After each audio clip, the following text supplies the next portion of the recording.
इंद्रेश,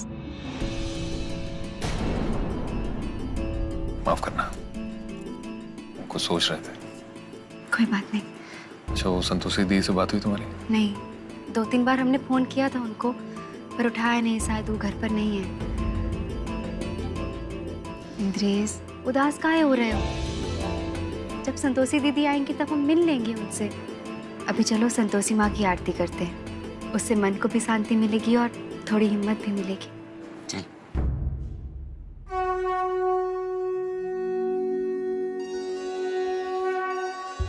जय मां संतोषी, जय मां, जय मां संतोषी, जय मां, जय मां संतोषी, जय मां। तन निर्मल हो मन संतोषी, सुख समर्थ धनवान। तन निर्मल हो मन संतोषी, सुख समर्थ धनवान। जगत जननी वरदायिनी मैया, ऐसा दो वरदान। जय जय संतोषी मैया, जय जय संतोषी मैया। तन निर्मल हो मन संतोषी, सुख समर्थ धनवान। जगत जननी वरदायिनी मैया, ऐसा दो वरदान। जय जय संतोषी मैया, जय जय संतोषी मैया। संतोष देती मेरी संतोषी माँ, तू ही है जीवन मेरा, तू ही दुनिया। सरल सहज सा हृदय बना दो, भक्ति भाव जगा दो। सत्य मार्ग पर हमें चलाओ, संतों का सत्कार करे, हम धर्म की ज्योति जला दो। शांति और सद्भाव सिखाओ।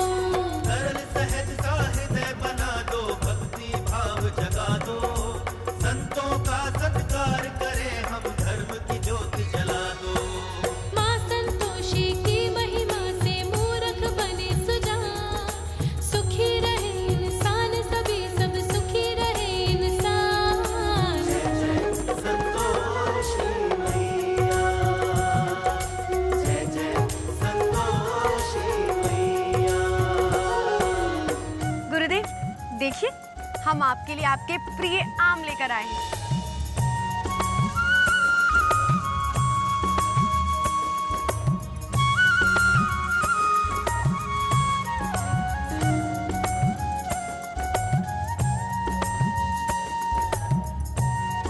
परिश्रम करने से हमें भी अत्यधिक क्षुधा लग रही है। हम भी थोड़ा कुछ खा लेते हैं, अन्यथा मूर्छित होकर गिर जाएंगे।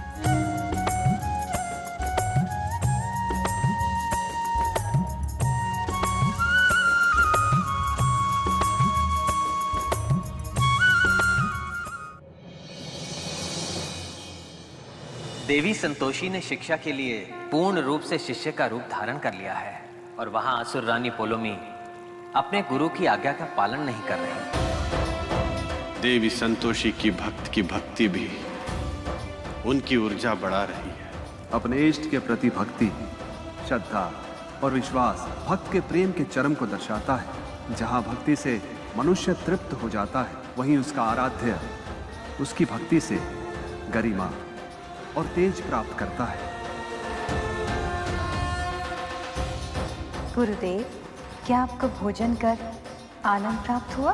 गुरुदेव, हमें ज्ञात है कि हमारे द्वारा भेंट किए गए आम आपको अत्यधिक स्वादिष्ट लगे, है ना?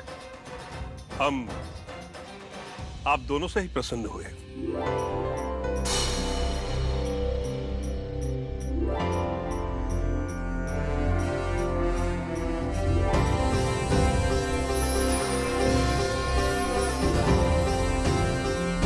गुरुदेव, समुद्र मंथन में जब माँ लक्ष्मी की उत्पत्ति हुई तो उन्होंने कहा कि वो केवल त्रिगुणातीत का ही साथ देगी। हमें आपसे त्रिगुणातीत का अर्थ ज्ञात करना है गुरुदेव।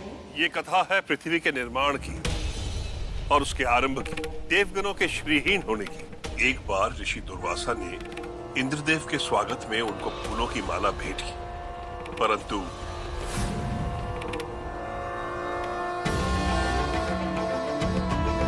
ये तुच्छ माला धरती लोक पर बहुमूल्य होगी, किंतु स्वर्ग लोक अनेक मणि और रत्नों से भरा है, इसका यहाँ कोई मूल्य नहीं। देवराज इंद्र, ऐसा प्रतीत होता है कि आप और देवतागणों को अपने पद और प्रतिष्ठा का अहंकार होगा, इसलिए हम आपको श्राप देते हैं कि आप और समस्त देवगण श्रीहीन हो जाएंगे और आपका संपूर्ण तेज समाप्त हो जाएगा। स्वर्गलोक में सारे देवगण श्रीहीन हो गए और देवी लक्ष्मी ने भी दुर्वासा ऋषि के श्राप के कारण स्वर्गलोक का त्याग कर दिया और महालक्ष्मी में समाहित हो गई। उसके पश्चात प्रणाम नारायण। हे नारायण, कृपा करके हमारी सहायता करें। ऋषि दुर्वासा के क्रोध के कारण संपूर्ण स्वर्गलोक श्रापित हो गया है। इस कठिन परिस्थिति का मात्र एक ही उपाय है और वो है समुद्र मंथन। समुद्र मंथन? हाँ, इससे सिंधु पुत्री के रूप में देवी लक्ष्मी पुनः स्वर्गलोक में अवतारित हो जाएंगी। साथ ही समुद्र मंथन से निकलने वाला अमृत जब आप देवताओं को पिलाएंगे तो वो अमर हो जाएंगे। किंतु स्मरण रखिएगा देवराज, इस मंथन का मुख्य उद्देश्य यही होगा। ये आपने अत्यधिक सुंदर उपाय बताया है नारायण, किंतु इस कार्य के लिए आपको असुरों की सहायता लेनी होगी। मंदार पर्वत और नागों के देवता वासुकी नाग की सहायता से समुद्र मंथन आरंभ हुआ, जिसमें नारायण ने कूर्म अवतार लिया और एक कछुए का रूप धरा और पृथ्वी से निकले टुकड़े को अपने पीठ पर रखा, जिससे पृथ्वी का भाग समुद्र के अंदर न समा जाए। इतना ही नहीं, इस कार्य में असुरों को भी सम्मिलित किया गया।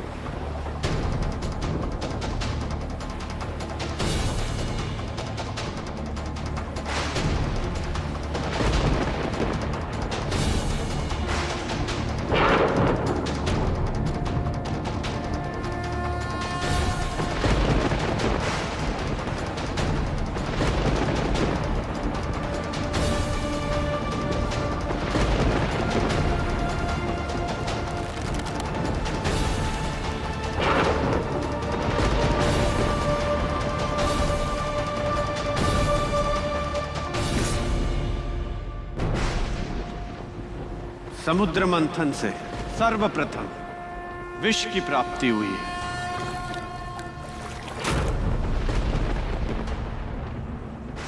और इस विष को किसी को ग्रहण करना होगा, और यदि ऐसा नहीं हुआ तो ये मंथन आगे नहीं बढ़ेगा। परंतु ब्रह्मदेव, हम विष कैसे पी सकते हैं? हम भी ये विष नहीं ग्रहण करेंगे, अन्यथा पूरी असुर जाति हमारी समाप्त हो जाएगी। नहीं करेंगे। इस विष की ज्वाला अत्यधिक तीव्र है, इससे संपूर्ण सृष्टि समाप्त हो सकती है, इसलिए शीघ्र अतिशीघ्र इसे ग्रहण करना होगा।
समुद्र मंथन से निकला विष महादेव ने ग्रहण किया और वो नीलकंठ कहलाया।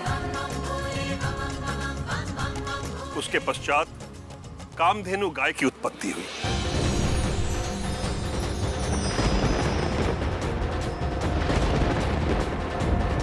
तत्पश्चात उच्च श्रव्य अश्व ऐरावत हाथी, कौतुक मणि, कल्पवृक्ष, शंख, केतु, धनु धन्वंतरी, शशिकुल, इन सब की प्राप्ति हुई। समुद्र मंथन ने असुरलोक और स्वर्गलोक दोनों को कुछ न कुछ अतुल्य उपहार दिए। गुरुदेव, ये तो हमें भी ज्ञात है, आप आगे की कथा बताइए। इन सब के पश्चात आगमन हुआ सिंधु पुत्री के रूप में देवी लक्ष्मी का।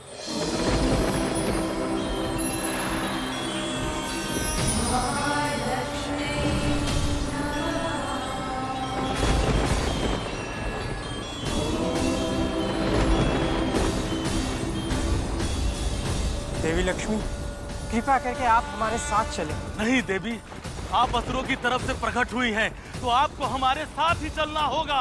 नहीं देवी, कृपा करके हमारा साथ दें। हम ना असुरों का साथ देंगे और ना देवताओं का।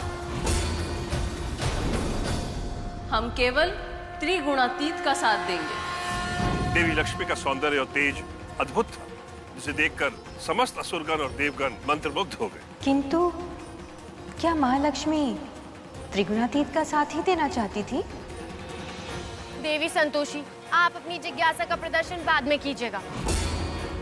गुरुदेव, आप शीघ्र बताइए आगे क्या हुआ। आगे बढ़ने से पूर्व आपको त्रिगुणातीत का अर्थ और महत्व दोनों ज्ञात होने चाहिए।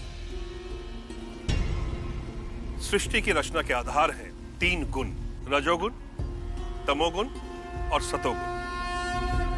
सभी जीव जंतु मनुष्य में ये तीनों गुण विद्यमान होते हैं। इनके बिना सृष्टि का निर्माण असंभव है।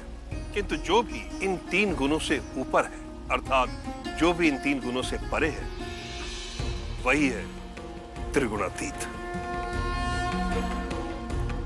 यदि इसका अर्थ और सरलता से समझना है तो कथा के माध्यम से समझ आ जाएगा। गुरुदेव, हमारे मन में अनेक प्रश्न उठ रहे हैं, जैसे त्रिदेव में त्रिगुणातीत कौन है और इस कथा का आधार और सार क्या है? देवी संतोषी, आपके समस्त प्रश्नों का उत्तर आगे कथा में मिल जाएंगे। गुरुदेव, किंतु महादेव ने हमें कथा का आधार पूछने के लिए कहा है। आप कृपा कर वो बताएं और इस परीक्षा को समाप्त करें। असुरानी पौलमी, आप गुरुदेव से इस प्रकार क्यों बात कर रही हैं? गुरुदेव, ना ही हमारे पास इतना समय है और ना ही धैर्य जो हम इतना ज्ञान प्राप्त करें। इसलिए जो हम ज्ञात करना चाहते हैं, आप केवल वो बता दीजिए।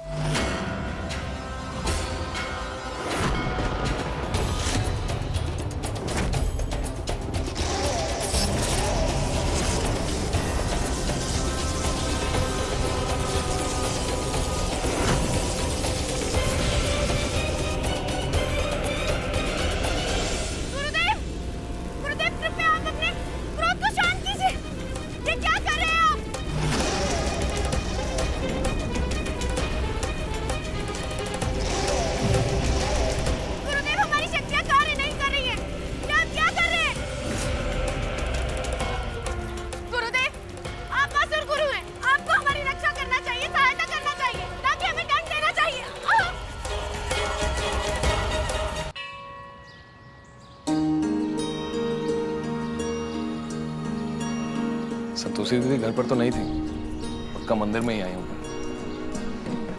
स्वाति, तुम अंदर जाकर देखो, हम उधर देखते हैं। चलो ठीक है।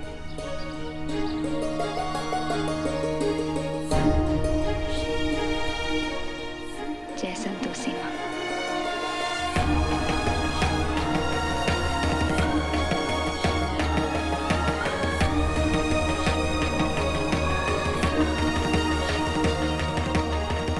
ग्रेस, दीदी तो कहीं नहीं मिली। क्या करेंगे?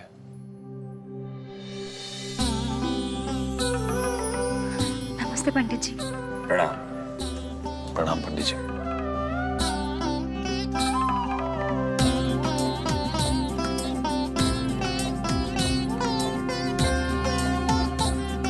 क्या हुआ? बड़ा व्याकुल लग रहे हो, विचलित लग रहे हो, क्या कोई कारण? पंडित जी, जीवन में कुछ भी सही नहीं चल रहा है, सब उथल पुथल हो गया। मन का विचलित होना स्वाभाविक है। कभी कभी जीवन में ऐसी परिस्थितियां आ जाती हैं कि दिमाग कार्य करना बंद कर देता है। हमारे साथ भी कुछ ऐसा ही हो रहा है, समझ में नहीं आ रहा है किस रास्ते जाएं। जब कोई रास्ता न सूझे तो भक्ति का रास्ता चुनो। आज से 3 दिन बाद महाशिवरात्रि है, और यदि उस दिन पूरी रात जागकर तुम महादेव का स्मरण करते हो, उनकी पूजा करते हो, तो तुम्हारी सारी समस्याएं दूर हो जाएंगी। कमाल है, हम कैसे भूल गए कि शिवरात्रि आने वाली है। परेशानी में भूल गए होगे इंद्रेश, पर अच्छा है ना, पंडित जी ने याद दिला दिया। यही तो मनुष्य जीवन की दुविधा है। परेशानियों में, कठिनाइयों में सबसे अंत में वो ईश्वर का स्मरण करते हैं। यदि सबसे पहले वो ईश्वर का स्मरण करें तो भक्ति की शक्ति में सब संभव है। याद रखना, यदि भविष्य में किसी उलझन में फंस जाओ तो अपने आराध्य देव का स्मरण करना, उनसे पूछना, अवश्य किसी न किसी रूप में आकर तुम्हारा मार्गदर्शन करेंगे। जय संतोषी। जय संतोषी माता।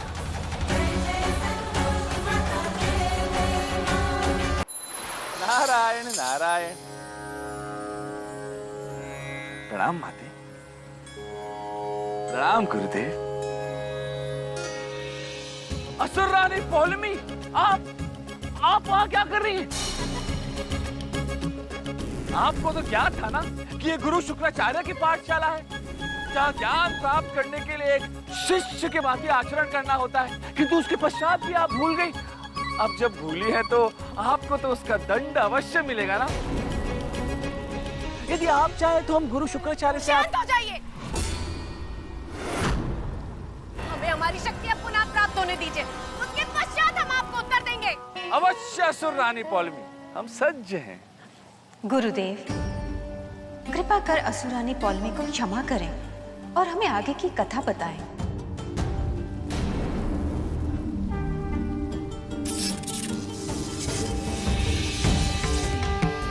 गुरुदेव, अकारण ही हम पे क्रोधित होने का क्या तात्पर्य है?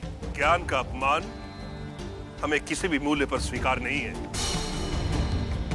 वैसे आप देवी संतोषी को धन्यवाद कहिए, जिनके कारण आप दंड से बच गई।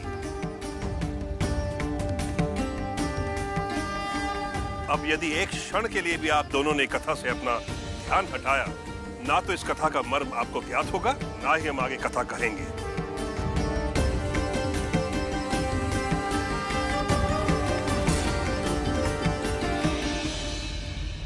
इंद्रेश, तुम माँ जी से बात कर लो, हम पूजा का सामान ले आते हैं बाहर जाकर। रुको, हम भी तुम्हारे साथ चलते हैं। एक बार अम्मा को बोलते हैं, फिर चलते हैं। चलो ठीक है। अम्मा। क्या हुआ बेटवा? अम्मा महाशिवरात्रि का व्रत रख रहे हैं, तो रात को जागरण भी करेंगे। बाकी सभी लोगों को कह दीजिए व्रत।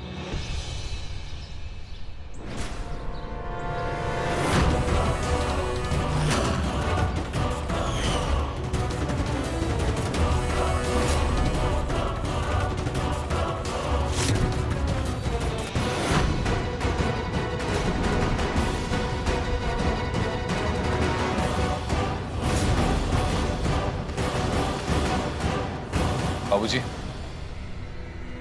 यहाँ क्या कर रही? हमारा घर कोनो धर्मशाला नहीं है, इसका जब मन हुआ मुंह उठाकर चले आए। ना ना इंद्रेश बाबू, हम ऐसे ही नहीं आए, बल्कि इस बार तो हम आपके घर में रहने के लिए आए।